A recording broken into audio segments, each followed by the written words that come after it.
पुरस्कार आहे अजित कैलास गवई यांच्यासाठी। अजित प्लीज स्टेजवर या।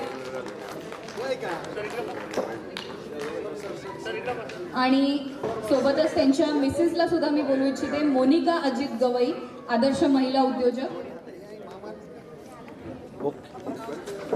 हस्बंड वाईफ जोडी प्लीज स्टेजवर या। कुणी नाही केलं भलं माय,